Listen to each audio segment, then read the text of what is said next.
E você acabou de falar, né, sobre às vezes ter um desconforto com o corpo ou não nessa terapia.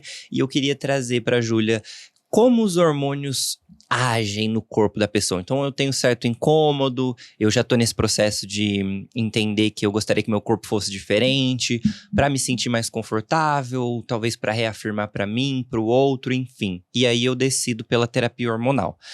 O que acontece? Como que esses hormônios eles vão agir no corpo das pessoas? O hormônio, ele vai agir, vou usar exemplos que eu acho mais fácil, talvez, para entender. Uma pessoa que, ao nascer, teve o sexo designado feminino, mas a pessoa se identifica no masculino, então trans homem, e ele tem o desejo de mostrar essa aparência masculina. O desejo, normalmente, que a pessoa traz, a expectativa que ela traz é do quê? É de aumento de massa muscular, de ter barba, de ter a distribuição do corpo, gordura, massa muscular, diferente do que ela tem, tá? Diminuição de mama ou retirada dessa mama. Então, o hormônio, ele vai agir nesse contexto, uma vez que a testosterona, no caso, que é o hormônio usado, ela tem o potencial de aumentar pelos, aumentar a barba, aumentar a massa muscular, diminuir gordura na região de glúteo e coxas, aumentar a cintura, né? Então, ficar com o tronco mais retinho, né? Atrofia mamária, em pequeno grau ou maior grau, mas tem também. Então, são características que isso afirma para a pessoa passar para o outro, né, e para si mesmo, mas passar para o outro características masculinas, se mostrar masculino. É um modificador mesmo. Então, os hormônios eles vão servir ali para transformar o seu corpo. Isso. E adequar ele com características do gênero que você se identifica. Exatamente.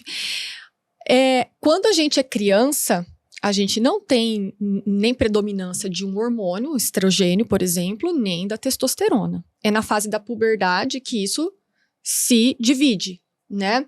Só que ao se dividir, cada um vai apresentar certas características.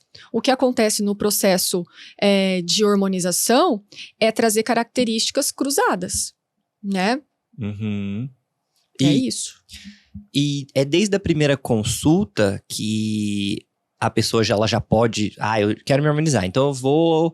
A primeira consulta já é uma consulta de pensar quais hormônios utilizar, quais não, ou ainda é aquela questão de pensando se a parte psicológica tá em dia, como que funciona esse primeiro contato?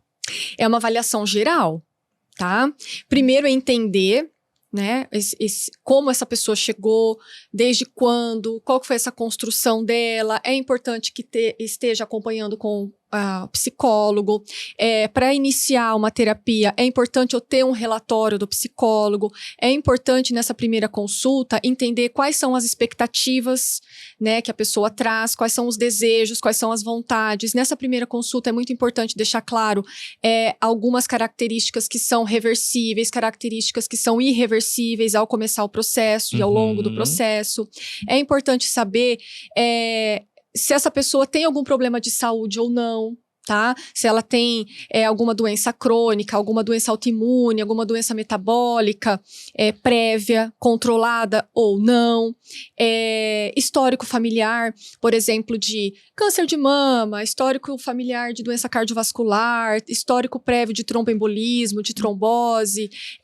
Isso tudo é muito importante. Se a pessoa fuma ou não, tabagismo aumenta muito risco de tromboembolismo ao fazer hormonização. Então, são várias coisas que a gente investiga, sabe?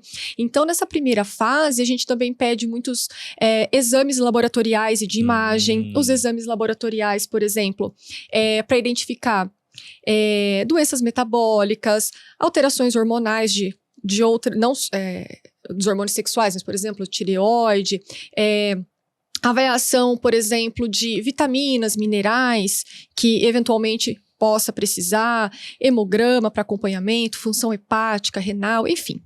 Então, é um conjuntinho, assim, né? Não é só olhar pra pessoa, você é trans, então pronto, vamos fazer hormônio. Pera, não, é uma pessoa inserida num contexto e que tem. Ou a saúde vai além de fazer uma transição hormonal, né? A saúde é um todo, né? Não posso olhar só para essa parte. E na questão imagem, o que é muito importante é avaliação de mama, avaliação de útero e ovário, por exemplo, na pessoa que nasceu no gênero feminino, entendeu? É importante fazer essa avaliação. Enfim, né? Um balanço geral.